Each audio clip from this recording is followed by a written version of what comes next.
Welcome to the SAG-AFTRA Foundation's Conversations at Home program. I'm Jazz Tangcay, Senior Artists Editor at Variety. Before we're joined by our guest today, I want to let you know that the SAG-AFTRA Foundation is a nonprofit organization that relies entirely on donations to provide emergency assistance and free educational programs to SAG-AFTRA artists. This conversation is made possible thanks to the generosity of our supporters. Over the past year, the foundation has given nearly $7 million in COVID relief to more than 7,000 performers. If you are a SAG-AFTRA artist and need help, please ask. And if you can help, please give. Information can be found in the description of this video, and thank you for your support. Now, without further ado, it is my pleasure, and I'm so excited for this, to introduce Kirsten Dunst of The Power of the Dog. Hi, Kirsten, and welcome. Thank you so much for doing this today. Thanks for having me. I am so excited to have this conversation. I mean, let's start with The Power of the Dog. Were you familiar at all in any way with Thomas Savage's novel before this? I wasn't. Jane was the one who introduced me to Thomas Savage. Yeah. So how did this role come about? Like, I understand Jessie actually got the script first, right? And then when did she approach you? Well, what happened was, so Jessie was approached and I was like, oh my God, you have to work with Jane Campion.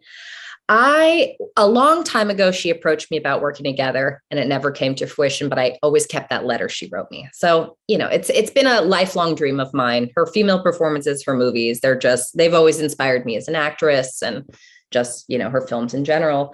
But no, she had cast Elizabeth Moss. They had worked together on Top of the Lake. And for scheduling reasons, Lizzie couldn't do it. And so I got to swoop in. Thank you, Lizzie. Thanks, Jane. But yeah, it worked out in my favor. And Jessie actually couldn't do it at first. So Paul Dano was supposed to play the role. And then Paul went to do Batman, I believe. And so after I was cast and then Paul fell out, then Jessie came back. So it all worked out for us. I love that. What was it about Jane as you're reading this incredible script that spoke to you about about the character of Rose? It was such a well-written script in a way where it felt so timeless, and it was a script too where you felt like you could fill in a lot of emotions. There was a lot of room there to build the characters. And I love when things are left unsaid and there's room to explore and all of that. It was written really beautifully. And also I knew in Jane's hands that this would be something, whatever the outcome was, it would be a once in a lifetime thing to work with someone like Jane Campion, Yeah. And talk about, so in the film, you play the piano. Part of your prep process was learning how to play the piano. Yes. Anybody that's learning how to play an instrument in adulthood, I don't even know how you do it. Take us through learning. Terrible. That. Well, I had a really cool piano teacher. He works with Julian Casablancas. So his name's Jeff Kite. He's very cool. He'd come over and it was like hanging out with a friend too. I mean, he taught me the piano, obviously, but he just broke it down really simply. I learned one hand a bunch first, and the second hand a bunch. And then, the tricky part is then putting it together. And that was when it first happened. I was just looked up and thanked God, because my friends, Jessie, every time after I put the kid to bed, I just, work on the piano. We're so sick of these pieces. I learned 2 pieces. One was cut out, but, I asked Jane, I remember I was like, did Holly Hunter learn the piano? Because she was incredible. And she's like, no, she knew how to play the piano. And Jane doesn't even play the piano and she keeps putting pianos in all her movies. So it's kind of funny. But yes, I got it together. I did it. And at least Rose had to play also not amazing, but I still had to learn the piece well enough to play it and mess it up as well. If you know what I'm, Yeah. Yeah. Oh my gosh, I love that. What's your process? I mean, you've talked about learning to play the piano, but what's your process for learning a part and getting into like Rose's mindset in this case? I work with someone. I work with an acting teacher. I've worked with her on every project since I was probably around 27, I'd say. I started working with her on a movie called All Good Things. So I do a lot of just like inner work with her and some dream work. We do dream assignments for the role and for the character. And what else do I do? I mean, with Rose, I listened to a lot of actually Johnny Greenwood's music from There Will Be Blood, like, because I figured he was doing the music. And I mean, I knew he was doing the music, so I used his music sometimes in scenes because I figured it would like help marry my movements with the landscape of this film.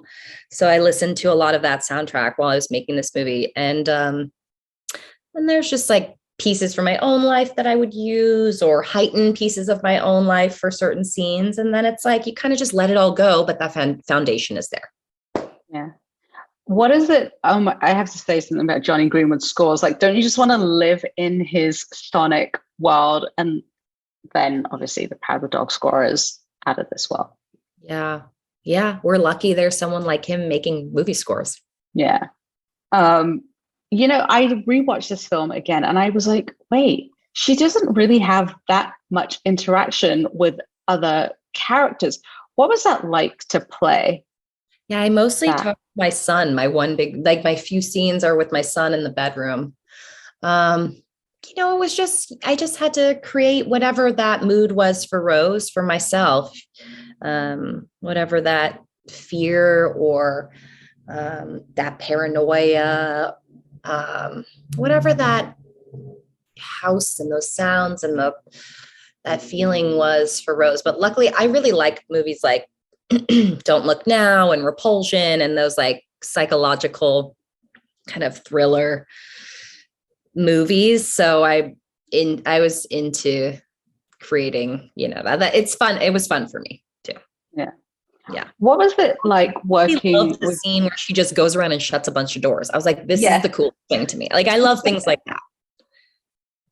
The one thing I also noticed too was like that moment where she turns to alcohol. And I think it's after she plays the piano, like that's the turning point. Yes. That's not in the script, because I was flicking through the script, right? Talk about that conversation that you had with Jane and where that idea manifested. Well, it came from working on the script myself with my teacher. And I kind of we were like, where is this moment? It's so important because she really doesn't like alcohol and her husband clearly died of alcoholism and so she really has such an aversion to it. And so it would be it's a very important thing that like makes that switch for her. So Jane was like, oh no, she can drink at the party. I was like, no, she can't drink at the party. It has to be like a moment. So I didn't have to like fight for it, but I was like, I think at the end there should be a drink there that like she sees and just downs. So, it's like she doesn't want to do it, but just, it's one of those screw it moments where you're just like, I need this liquid courage to get through whatever I'm feeling. And I can't face this person and I can't tell my husband. And so she just goes for it. So yeah, that was a moment that I thought was important for the storytelling for Rose, because there's not that many scenes to cover you have to put a lot into what she has to get her arc too. Yeah.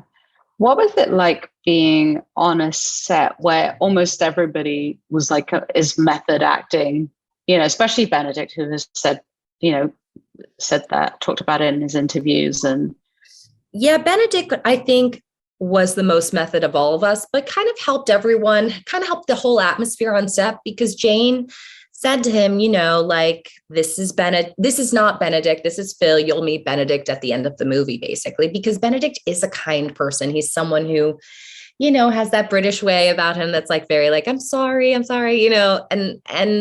that's so the opposite of who Phil is, that he really took on this other way of being, that he was, like, we didn't talk on the set when we were on set together. So I think it helped everybody in a way, not only him.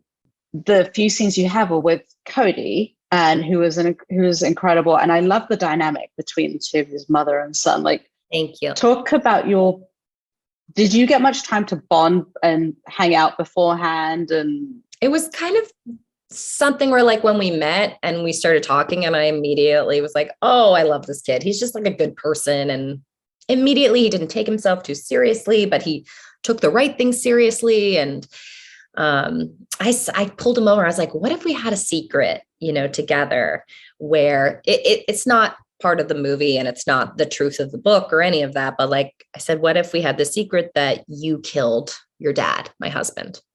And we kept that, between us, just to give another layer of like a weird connection between us, where we have to keep this really intense. It just gave our relationship an intensity immediately that I think helped add a layer to our connection for the film, which was just something that we had together. But he was immediately like, oh my God, I love that idea, So he's just someone who, he flows with the scene. So do I. He's not trying to no one's trying to act anything like too hard or anything. Cody's very natural and let things come, and very gifted and very willing to learn too. So it's just like a great combo. Very easy to love, Cody.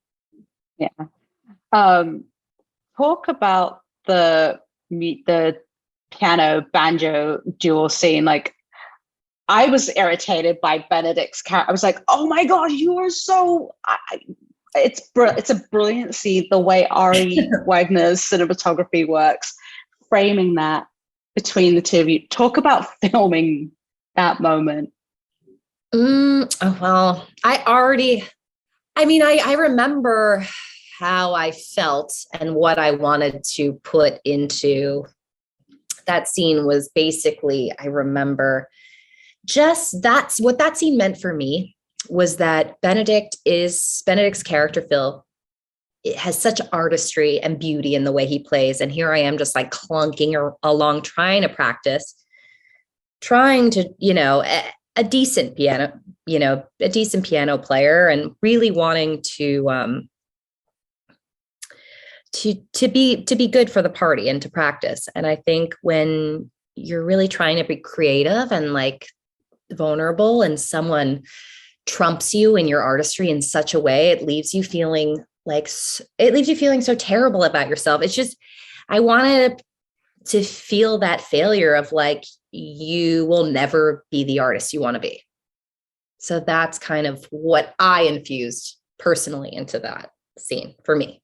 A beautiful moment is when Rose interacts with the Native American man and gives him the hide. Talk about that, because you can feel this, you see this beautiful connection that she has. Talk about the conversations that you had with Jane and that moment.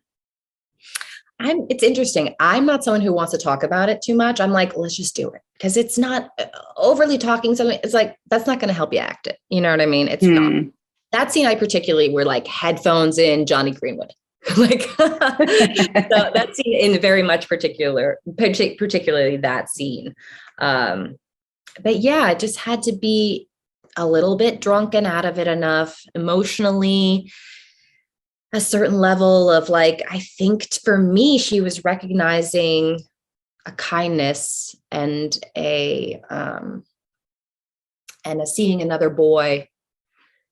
She has a son. I think a lot of things, a kindness, a spirituality in them, a lot of things she's missing at this ranch and for herself is represented in them. And then they give her this gift back for free, for nothing. Yes, she did give them the hides, but she wasn't expecting anything. And here's this, like, these beautifully handcrafted, beads, whatever that is. It was just such a representation of like, just purity and like love and being kind to people. And I think Rose she was so devoid of that. And also she's a little bit out of it at that point. She's really drank herself into a stupor and is just mentally not all there. And she collapses shortly after. But I think, that's just her. She kind of let's go of it all after that, I think, in a weird way. Just by collapsing, it's like, I just give up, Yeah. And the film was actually shot in New Zealand, standing in for Montana. I mean, what was that like being on location there? New Zealand, obviously, I mean, it's like, everybody knows, it's like it's just, nature is on, this other level there. So, but we were in an area that looked more dry. We needed a drier looking landscape. And so we were in central Ortega, I think I said that right. And for the exteriors. So they built this like incredible ranch pretty far out there. Like we couldn't even stay closer than an hour to get there. So we were isolated out there except for our crew. Because I think it's a national park as well where we got to film. But all that landscape and all of that for Rose was it was like an open sea. Like I'm just like shipwrecked on this, open sea as, in this house. So it was a little bit like, I reference The Shining sometimes because it feels like that for Rose, Talking about the emotional one shot too, where they zoom in on that. I was like, and Johnny scores like, and you're like, it seems like, something from The Shining. We'll have to ask Ari and Jane, like if The Shining kind of seeped in, but totally. I mean, that shot specifically, even for Johnny's score, there's for sure influence there. You can't deny that. I mean, I don't know. That's what came to mind for me. What was it like seeing the film in all its finished glory with Johnny's score woven in to that? Since we're praising Johnny. I have to say, when the movie ended, I was just like, it's hard to watch. Nobody likes watching themselves, I don't think. I mean, maybe some people do. I just don't. I don't know. So besides from that, I was like, oh my God, everyone's so good in this movie. But I also thought afterward, well, that's some masterful filmmaking. That's what I thought. I was like, that's masterful filmmaking. That's all I said. I wrote that to Jane. I was like, or I wrote it to Tanya, our producer. I was like, that's how you make a movie. Like that's what people wish they could make. That's how I felt when I watched it. It was so beautiful. Everything was so well done and so well acted. And I just was impressed by the editing and all of it together. It just was like, wow, that's how you make a movie. What was it like living with Rose for the entirety of shooting? Like living with her, and then when, it's like, that's a wrap. Yeah. How do you walk away from that? It wasn't really, because it was like, we all took, the world. Right. Started, yeah. And then we came back, which I think in a way helped us because we were also appreciative to be doing something and working and to be able to finish the film. Because when we stopped, we thought, oh, there's no way we're coming back and finishing the movie. That's over. To be able to have the opportunity to come back and finish the film was, we were all very, very, we came with a lot more. I think it gave us like a lot of more appreciation, more gusto to like lay it all on the line in a way, like even more so because we were so, appreciative to finish. Yeah. Was the film physically demanding at all for you? Talk about physically. I mean, it's just really hard to play drunk, to be honest, and to like be, that's a hard balance to find. It's just hard. You'll ask any actor. It's just a hard thing to do. It's just like getting the right tone of your voice. You really have to practice the slurring of your tongue, like where your tongue placement is for words. It's just it gets very technical. And then again, you got to let it all go. So that and learning the piano. I mean, wasn't. Yeah. It's good to have something to focus on. Like every time I'd have breaks, I just go to because the interior was near the Burbank Ranch interior piano. So I just like go practice over there. I mean, I'm sure the crew was like, oh my God, she's just like playing the same thing over and over and over again. And then you'd have someone just come over and like play a song. And I was like, oh yeah, easy for you. Are you still playing the piano now? Or are you like, I'm done with that? Honestly, I have not been alone or had I have 2 children now. So I like who are young. I don't ever have time alone. This is the most time I have alone talking to you. It's like, isn't that I'm never alone, not even in the shower. My son's like, coming in, bothering me. It's like, never, ever, not even in my slumber. He's like there, ready to kick me in the face. It's like, never. Oh my gosh. Oh my goodness. I don't even know what to say, but yeah, sorry. Don't hate to bring it down. I'm like, I'm never alone. That is life though, you know? I know it's life. It's just, I'm like really in it right now. It's like, oh my gosh. But also when we're in the pandemic too, you're in it more than usual. Yeah, I mean, but still we have to be safe because Jesse's working. So it's not like, I mean, we do things, but not like, you know, I don't know. I'm not. Sorry. No. I was going to say, you've done it. You've now starred in a Jane Campion film. Would you ever want to direct? Like, has that been on your, you've served as executive producer, but what about directing? Because my children are so young, I feel like it's so consuming that I don't want to not be a part of this part of their lives. So acting's different. I play one part and then, you know, I leave and someone edits, and the writing all of it is just like so much work that I'm just not prepared to do all that just yet. But it's something that I do want to do eventually, I think. What are you looking for in roles now? Like where are you at? Things that I haven't played before, I feel like I haven't done.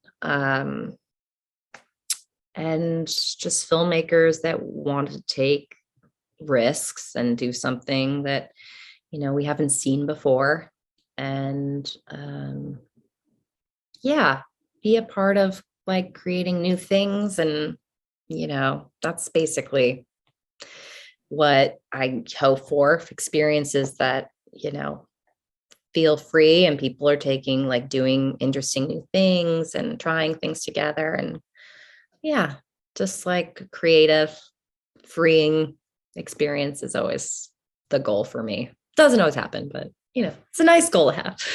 Love it. It. No, is there a genre that you would love to do that you're like, you know what, I've never actually done this genre? Yes. I want put it out there. I want to sing in a movie. I want to do a musical movie. I don't really, an original musical would be cool. Like, honestly, I've heard Charlie Kaufman has written an original musical. So that would be probably the coolest thing to be a part of. Oh my gosh. I love that. Well, we'll put it out there. And if Charlie Kaufman is listening or watching. He wrote one and it's just like sitting somewhere, I guess. I don't know. I haven't read it. I've heard he wrote an original musical.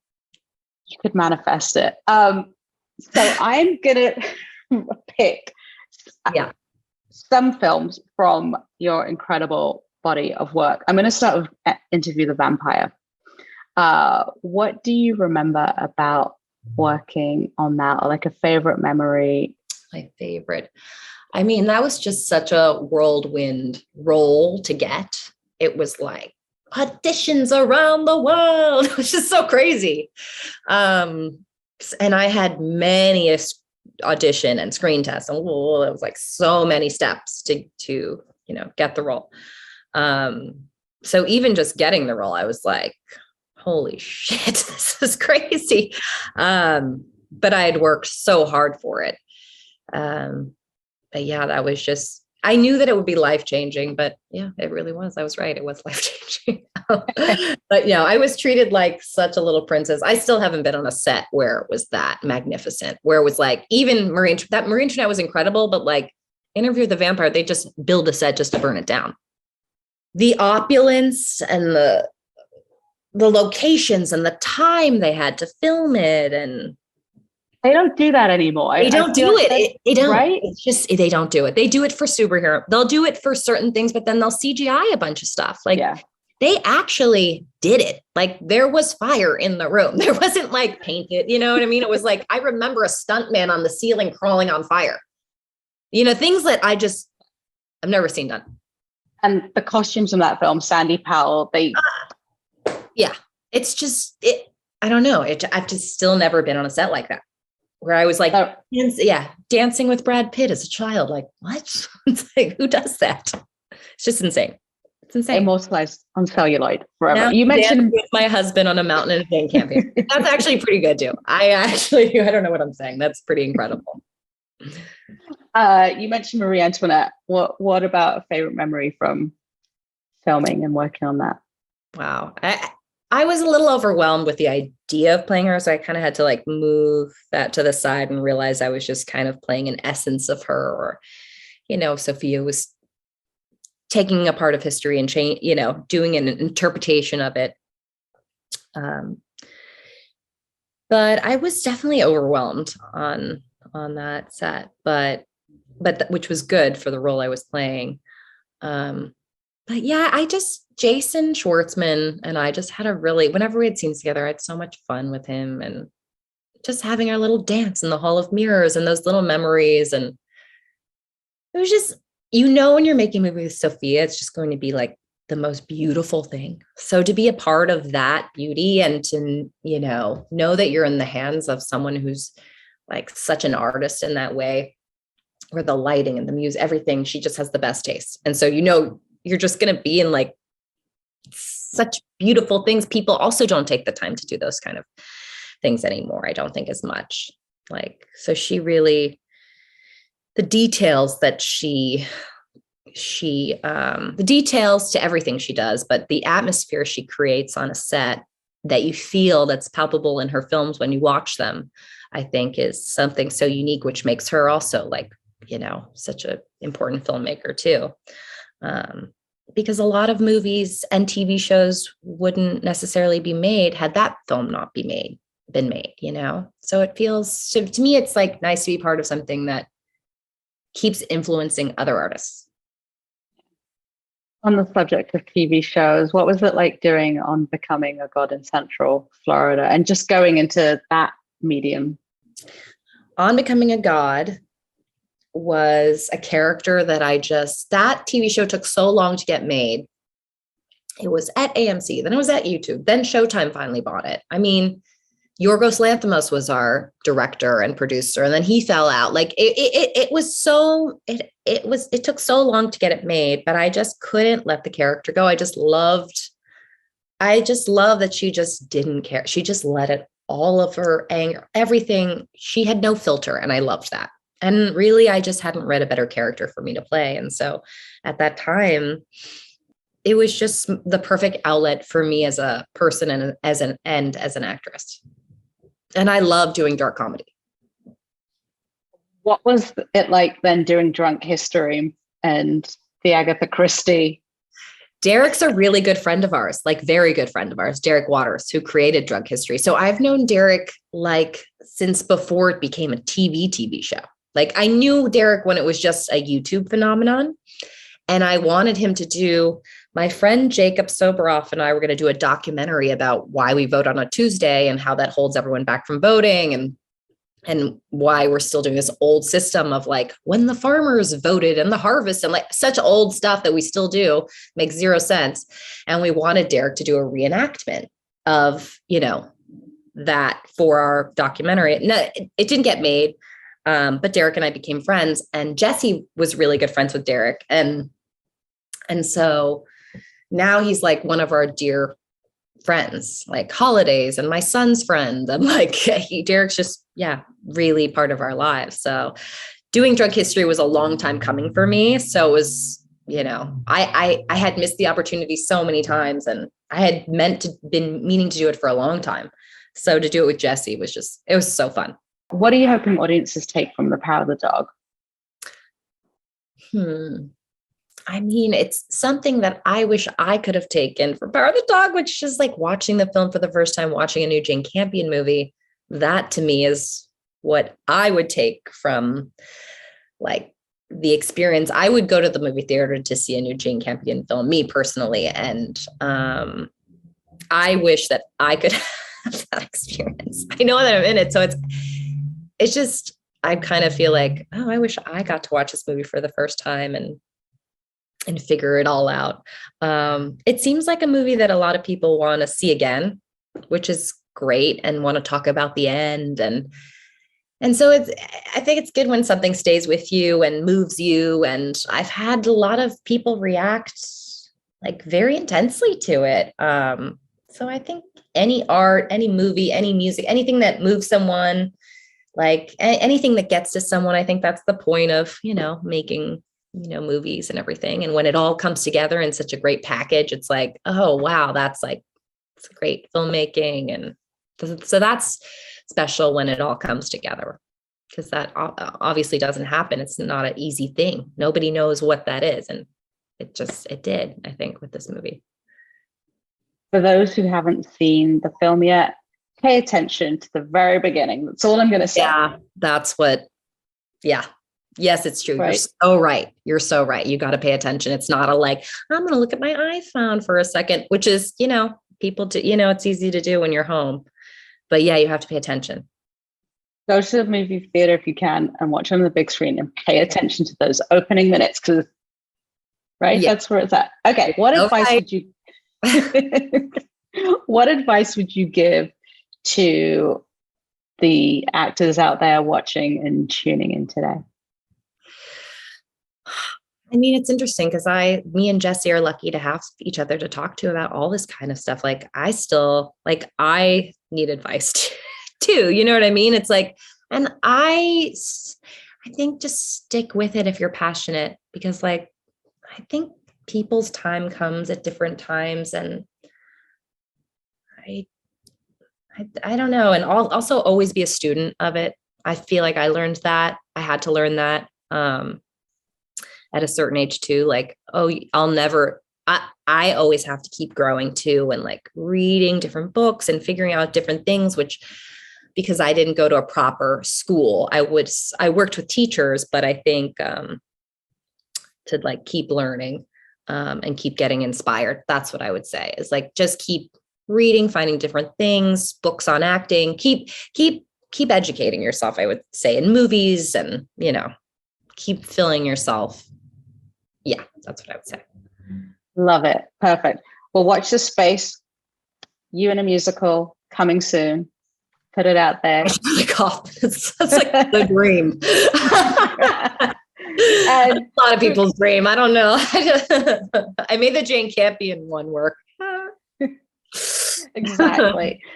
Congratulations on the Power of the Dog, Kirsten, and thank you so much on behalf of the SAG-AFTRA Foundation for sharing your experience and your process and craft with your fellow performers. Thank you for being so kind and giving such a nice interview for me too.